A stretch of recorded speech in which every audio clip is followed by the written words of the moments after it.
Stalker is a game series that has a cult following, but it's also something that I've brushed off to the side because if I wanted to play a game with monsters, mutants, and a storyline that revolves around finding a person of interest, I'd just play Fallout. And because of this mentality, I missed out on a real gem of a game that made me feel horrified at times.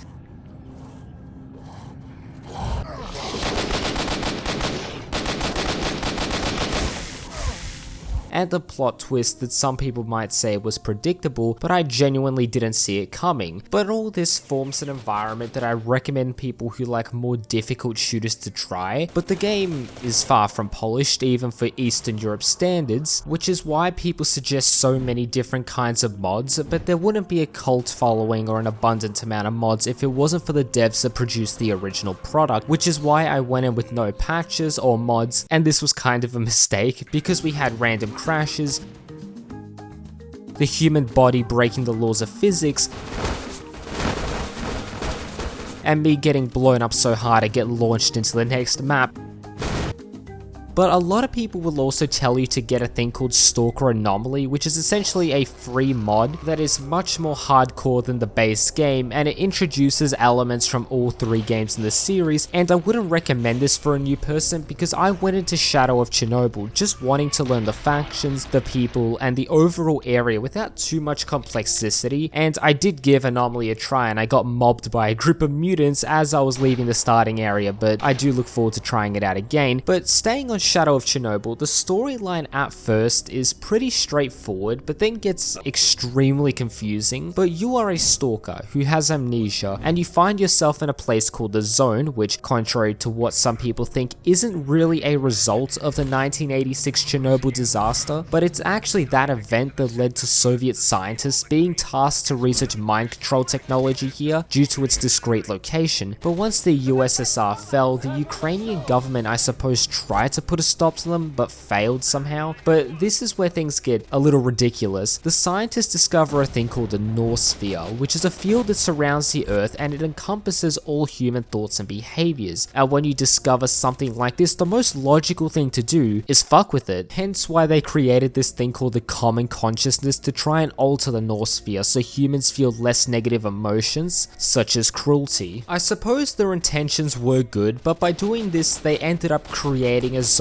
that breaks the laws of physics and logic that make up the normal world. The scientists tried to fix it but ended up making things worse and expanding the zone, and now they try to contain everything, and by doing this they set up a thing called a brain scorcher to prevent people from heading north to the reactor. Brain scorcher, to my amazement, wasn't a synonym for Twitter, but a device that emits psi waves that can zombify people, and throughout the game you have to disable a couple of these devices, and within them you can find a heavy zombified population uttering nonsense around it. But you as a character wake up in the zone and all you remember is that you need to find and kill a man named S.T.A.L.K.E.R, and a large part of the main storyline revolves around you doing quests and helping people so they can give you information that takes you around the map. Eventually you get to a pivotal moment in the storyline where you get told to meet a man named Guide, who people claim to be the first stalker, and people claim that he is a myth that might not even exist and he's just sitting out in the open and you can talk to him, but it tells you to go to S.T.A.L.K.E.R.'s hideout, and this is a very crucial optional thing because you go there to meet a person called Doctor who was a part of S.T.A.L.K.E.R.'s crew and just so happens to not be dead. And like I said, this is purely optional. You can beat the game without going there, but you don't make that realization that you were S.T.A.L.K.E.R. the whole time. You were set out to kill yourself, and some people might say, oh, I saw it from a mile away, it was predictable. I was genuinely and pleasantly surprised from it, because if you do go to the hideout, you meet the Doctor and he tells you that within the nuclear power plant there is a secret lab that you can get into. But another thing that I should mention, there's a myth that goes around the zone that within the nuclear power plant there is a thing called a wish granter. So you either have a couple of choices, that being you can go to the wish granter, and depending on what things you've done throughout the game, it'll affect what wishes you can ask for. Now most of these are pretty trollish because you can ask to live forever and you get turned into a statue. statue, or you can ask for all the money in the world and the reactor roof collapses on you, and probably the best one, you ask for the zone to disappear and you just end up blind. I can imagine there's a dev out there who's having a good chuckle about it to this day, but the proper ending involves you going to the lab and you get two choices. You can either join the common consciousness, which ensures that the zone will continue to exist, or you can go to it and destroy it, and then it's implied that the zone ceases to exist, which in my opinion is a good thing. But moving on to the environment and world that you find yourself in, an important part of games like Stalker is the actual atmosphere of the world. Does it make me feel a part of it? Does it create any emotions with me? And Stalker does it really well at certain parts. It feels like a grey, glum hellhole, and I can imagine this might be amplified if you lived in Soviet times where there's just concrete everywhere with that brutalist architecture, making everything seem sad and depressing. And the only times where there are lots of color is on Soviet propaganda that you can see around the map. But my favorite area to visit was Yanta, because the game has this cool color overlay that just feels so spooky and paranormal, because in this area you know that there is an underground lab and it just makes everything feel so horrifying.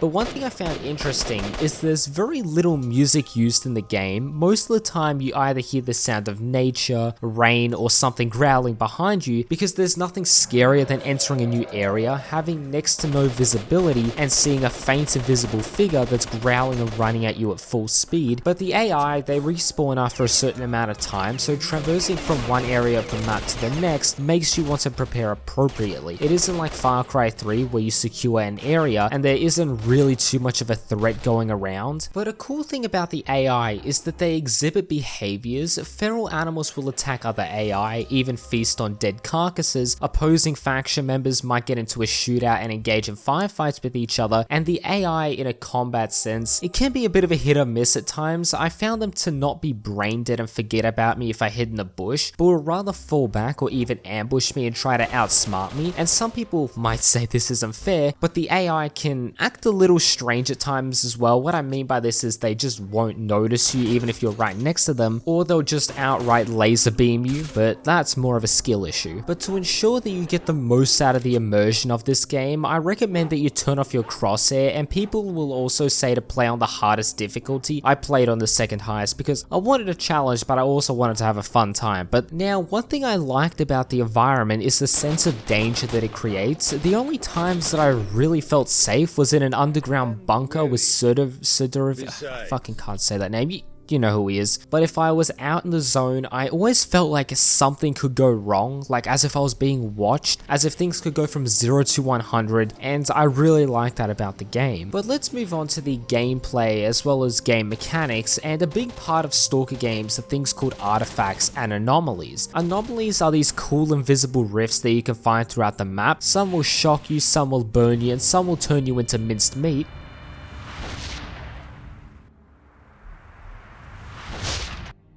And at first, I thought they were easily avoidable, but this is until you get into a dark hallway and can barely see anything because you only have a little flashlight. And this is why you have bolts, because you can throw them out in front of you to see if there are any anomalies nearby. But these anomalies can create things called artifacts, which are of great interest to scientists who are willing to pay top dollar for them. But these also provide bonuses to your character if you equip them. The best ones are stamina improvements, because it allows you to travel the zone with ease, and some can even reduce the effects of radiation and bleeding, but as a result, there are downsides to them. They can make you bleed more or take in more radiation or even have less stamina, but you can complete the game without equipping them, but I highly recommend the ones that boost stamina. But one thing that I like about this game, there isn't an RPG leveling system like in Fallout where you can turn yourself into a super soldier, or in Cyberpunk where you can dedicate your character to be good at a certain thing. Your character only becomes more deadly if you as a player become better, or if you equip artifacts, or if you reduce the difficulty. But the enemies and NPCs that you encounter can be broken down into some form of a leveling system, whereas an elite soldier will have the best armor and gear, and they are definitely a force to be reckoned with. Another thing that I like is you have degradation and jamming mechanics, which I swear happen at the worst possible moments, but you can't repair weapon and equipment like in Fallout. You have to actually buy new stuff, and this this is where the economy comes into play, and it can be fairly easy to rack up heaps of money to the point where you don't know what to do with it, but things can be priced a little strangely and you can get scammed. Like I was outright scammed. I sold a gun for like, $4,000 or $5,000. He charges me 5 figures to buy back the same item. But I think this is a good thing because it gives you an incentive to do the side content to get money. Because before I was going into Pripyat, I knew that there was going to be a very big battle, and I grinded out a fair bit of the side content so I could buy the best weapons and equipment so I could go there and hopefully not get turned into Swiss cheese. But you also have strict weight restrictions, and you don't also have a designated safe house. I used the bar which is in the center of the map to store my loot, but moving on. Let's have a look at what weapons you have to play with and how they actually function. And you do get a nice selection that range from pistols that can be good for stealth, shotguns which are good for taking out mutants, and assault rifles, sniper rifles, and even futuristic style weapons, but you can't go too crazy with customization, only being able to attach a couple of grenade launchers, scopes, and a silencer. But unless you're using a sniper, you aren't going to be very accurate at range, and some people might say that the shooting mechanics haven't aged that well, and some say it has, because it's more complex in the sense that you actually have to lead your target, but I found it to be a little inconsistent at times, because sometimes you might land a couple of perfect shots in a row at range, and then there are sometimes you might miss easy point blank shots. But my advice is, when in doubt, just aim for the head. But there are different bullets that you can play with, and they react differently to certain types of enemies. But I want to talk about the stealth mechanics, and it requires a lot of patience. You can't go in and be impatient like me, because you're just going to end up failing, getting frustrated, and getting into unnecessary gunfights. Because if you take it slowly, actually are aware of your surroundings, scope it out before actually going in, then you might be able to get a good knife kill here or there, or if you get close enough, you can actually headshot them with a silenced weapon. I didn't really do stealth too much in this game because, like I said, due to my own skill and inability to be good at the game, I found myself getting a lot more frustrated. However, you can avoid a fair amount of the fights if you're able to run fast enough or wide enough away from the enemy, which is what I recommend, because if you end up picking fights, then you might find one that you might not be able to win. But moving on,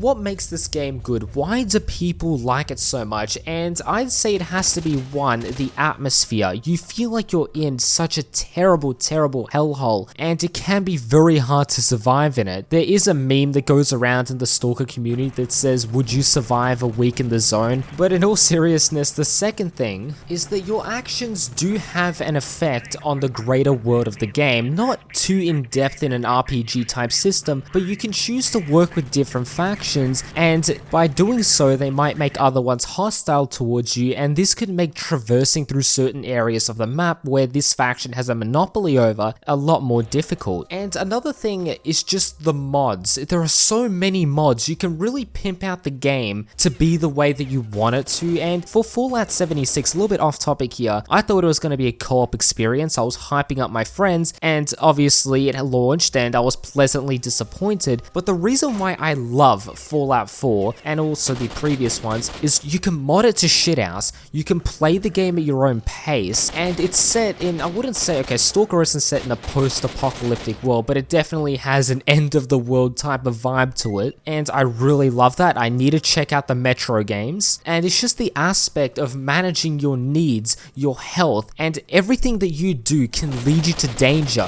One missed bullet, one wrong action, one wrong step can kill you, and I love that. And that's also why I'm trying to get into Anomaly, but before I wanted to do that, I really wanted to play the original storyline and get the gist of everything. If you can get all 3 games on sale, I highly recommend it, because these are just one of the game series that you have to play to say that you have. You know, other games might be Fallout New Vegas. For me, it would be Subnautica, the first couple of Call of Duties, and Far Cry 1 to 3, and Crysis 1, and okay, I'm probably speaking about nostalgia at this point, but those are just some of the games to me where if I had to tell someone to play games before they died, these would be my selection. But I'm gonna end today's video there, because if you did enjoy it, please do consider leaving a like, subscribing, sharing the video with your friends. Anyways, my name is Tantu, and I will catch you guys in the next video.